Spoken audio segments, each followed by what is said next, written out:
It's now my honor to introduce our Commencement Day speaker, the founder of the online education phenomenon known as the Khan Academy, Salman Khan.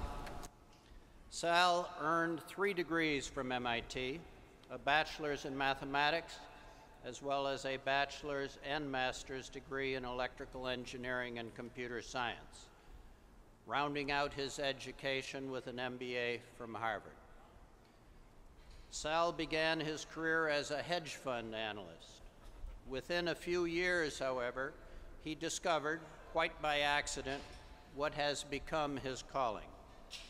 Through preparing video tutorials to help his young cousin learn math, he came to understand both his own gifts as a teacher and a great gift that he could give to the world by creating an online library of thousands of free, bite-sized videos that would shed light on any topic he chose, from geometry to the GDP. Today, the Khan Academy channel on your YouTube has more than 330,000 subscribers and has delivered more than 156 million lessons and has, for millions of students, replaced bafflement with understanding. For launching this revolutionary experiment in online learning in the year 2012, Time magazine named Sal Khan as one of the 100 most influential people on the planet. This is not the first time that Sal has spoken from the commencement stage here in Killian Court, because he also served as president of his class. In 1998, addressing his fellow graduates, Sal said, and I quote, "It is no exaggeration to say that we will change the world," end quote. Having checked this assignment off his to-do list, he joins us here today. Ladies and gentlemen, Sal Khan.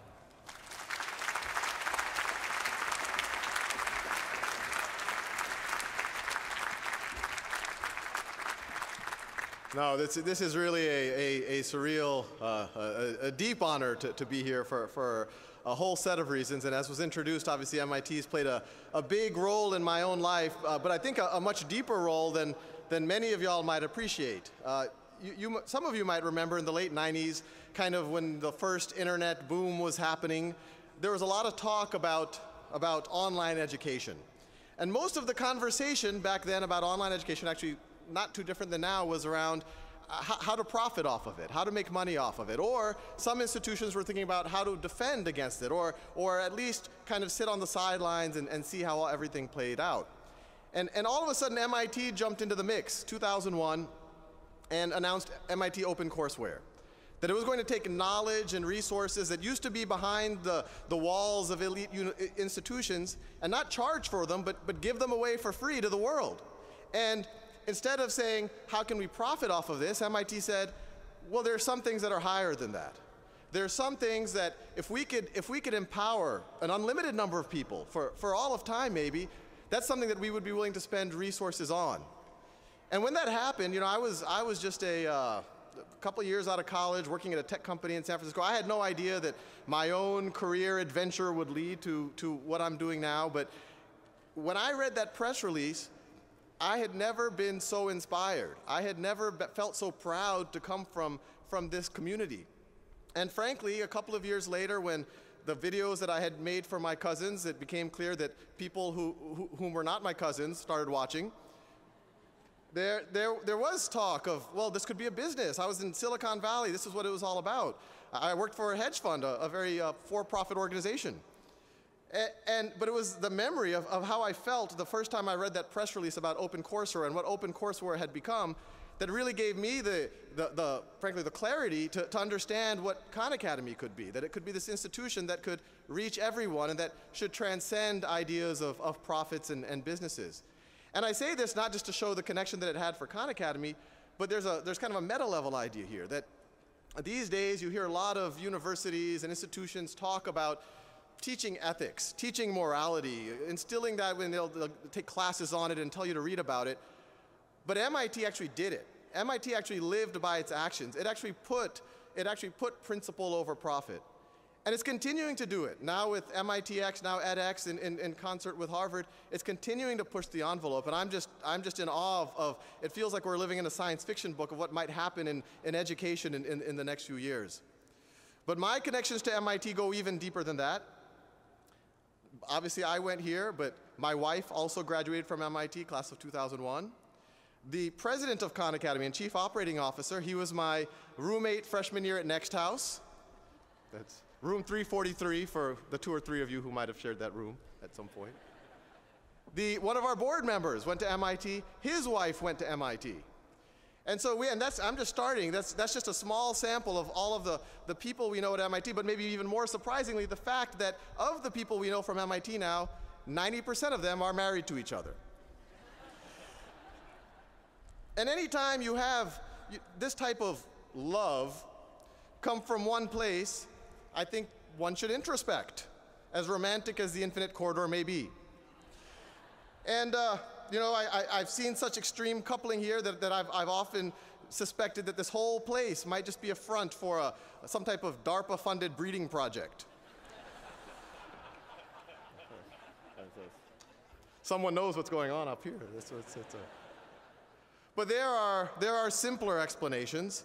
And I think the most obvious one, and at least the most clear to me, is that the admissions office here at both the undergraduate and graduate level seems to have a somewhat unhealthy bias for only admitting extremely attractive people. Yes. You're welcome. Yes. Thought that would go over well. But I think it goes even deeper than that. As long as I can remember, to anyone who listened to me, I've told people that MIT is the closest thing on this planet Earth to Hogwarts, to Harry Potter's wizarding school. That the ideas and the research and the science that percolates behind these walls, that's the closest thing to magic in the real world, and frankly, to people outside of this campus, looks like magic. The faculty we have here, these are the leading wizards of our time. The Dumbledores.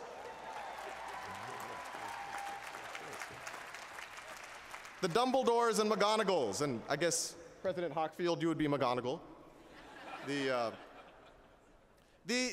halls here, they have secret passages and tunnels, and around every corner there's strange and bizarre magical objects and creatures, some of whom may finish their thesis this decade. Maybe a few in the audience. When we're in Killian Court, it's almost a shrine when you look at the names around us. You see Newton and Darwin and Galileo and Archimedes. And these are the great wizards of history.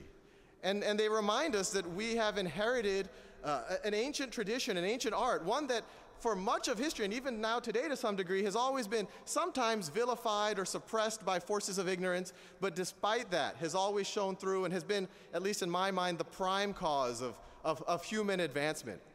The people who come here, the students who come here, there are these people, these young people all over the world from every walk of life who are all off the charts in some special way for this kind of magic that goes on here. And some come from affluent, rich, educated families. Some of you come from poor families where you're the first to get a college degree. Some come from environments where their gifts were really celebrated.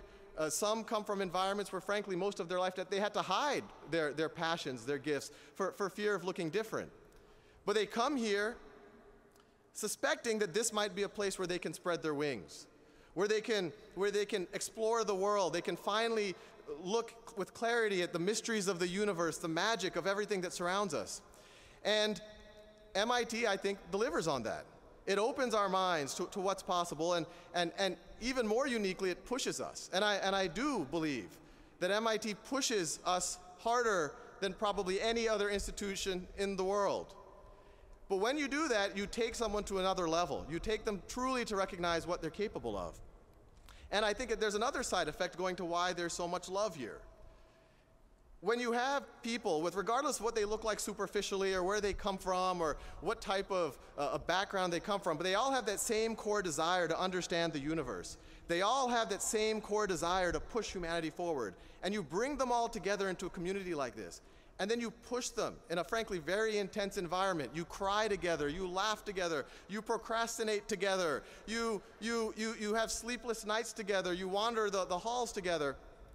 It creates the deepest possible bond. It's like people who've fought in wars together. They have a shared experience that other people might not understand or even comprehend.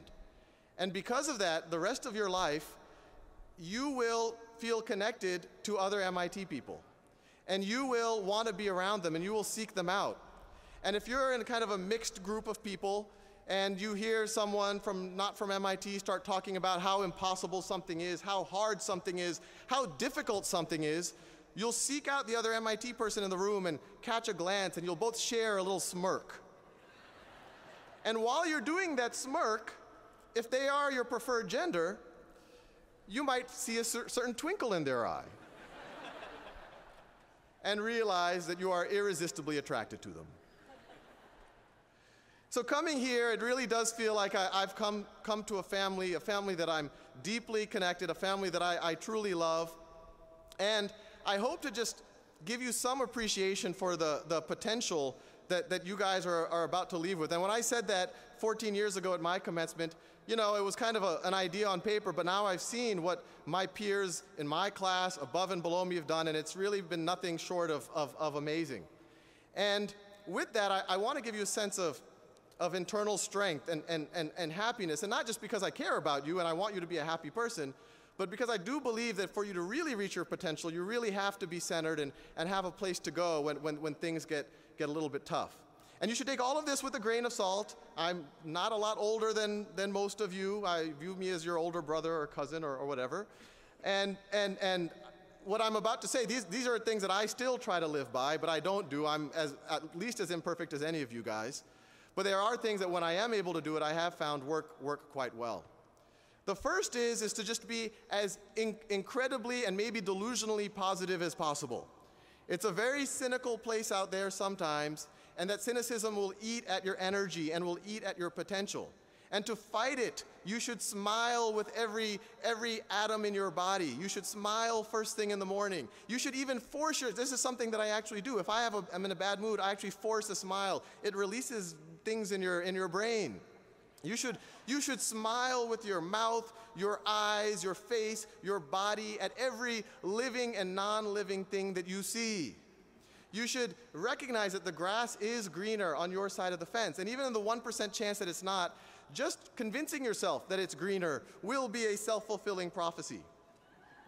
If you find yourself in your life in an argument with someone whom you respect, whom you care deeply about, that's a time as well, and it's not an easy thing to do, but try to surrender your ego to the shared identity of the relationship that you have with that person. If possible, do the exact opposite of what your pride and ego tell you in the heat of battle. And if you have the strength to do it, right when you're about to try to give that last word and you're about to say the kind of maybe vindictive or below the belt thing, just pause, don't do anything, and try to just give them a super mega hug. Recognize that material loss or gain, we'll all have it, but when it happens, be upset a little bit or be happy a little bit, but keep it all in perspective. They're all silly relative to the things that matter, your health and your relationships. As much as possible, try to make people feel that you're listening to them. And I have a secret here. The best way to make people feel that you're listening to them is to listen to them. When you're stressed, and there will be times of stress in your life, just look up at the night sky and imagine the scale of the universe, the age of the universe, the distance to the next star, the other sentient creatures on other M-class planets who are also looking at the night sky. And think about that shared experience, the civilizations that have come by, and it'll put your problems into a little bit of perspective. If you can, take a walk through the woods. Forget your name, your identity, your ambitions, and just for a little bit, for a moment, realize what you are, just another animal walking towards another mammal, and recognize that you're not quite sure why you're here, but you enjoy the ride and you love the mystery of everything that's around you and you want to explore it more. As much as possible, and this is something that's difficult and not something that I do anywhere near perfectly, but I try, is try to build true empathy for everyone. And a thought experiment that I often do to get me into that frame of mind, and it's just a thought experiment regardless of your actual spiritual beliefs. Imagine that time isn't a one-way street, that you can go back in time, et cetera, and in your next life, you could be reincarnated. You could go back in time and be reincarnated as anyone. You literally, because of that, could be everybody in this room. And with that little mental framework in place, imagine that in your next life, you could be that person. You could go back in time and be that person that you're having the conversation with right now. Maybe that you're arguing with right now. Or maybe the person that you're passing judgment on right now. And if that is the case, then in your next life, you will have to put up with the current self-righteous version of yourself. And so I want to just bring it all together with another thought experiment that I like to do, that helps me at least focus where I want to put my energies. Imagine yourself in 50 years. You're in your early 70s. You're at you're near the end of your career, and we're very good. We have a few models here if you have trouble visualizing that. But imagine at that stage, you're on your couch, 2062, and you've just finished watching the State of the Union holograph by President Kardashian. And you start to reflect on your life. You start to think of all of the successes you've had, career successes, family successes, the great memories that you've had. But then you also start to think about the things that you wish you had done a little bit different, your regrets. And I could imagine what they might be. You'll wish you spent more time with your children. You wish that you told your spouse that you loved them more frequently. You'll wish that you had spent more time and told your parents how much you appreciated them before they passed away. And just while that's happening, a genie appears. And the genie says, well, I've been listening in to your regrets. You seem like a good person. I'm willing to give you a second chance if you're open to it. And so you say, sure. And the genie snaps his fingers, and you blink your eyes. And when you open your eyes, you find yourself right there, right where you are right now, June 8th, 2012, in Killian Court. Some crazy guy is giving a commencement speech. And you say, oh my God, I'm in my 20-something fit, pain-free body again. I'm around my peers again. This genius was serious. I have a second chance. I can have all the successes, all of the adventures that I had the first time around, but now I can optimize things. Now when I see my classmates and I give them that hug at commencement, I can hug them a little bit harder. I can show them how much I care about them. Now that my parents are back, I can finally tell them how much I appreciate them. I can finally give them more hugs, more time. I can do everything better. I can laugh more. I can sing more. I can dance more. I can be more of a source of positivity for people around me and empower more people. And so here I am. You're truly honored to be your commencement speaker, just in awe of the potential that's here, the potential in this time that we're in, a time when the revolutions, the positive revolutions, are not going to be caused by generals and politicians. They're going to be caused by innovators like you. And in this time, to see you, the wizards of tomorrow, I'm just excited by what you're going to do with your second pass. Thank you.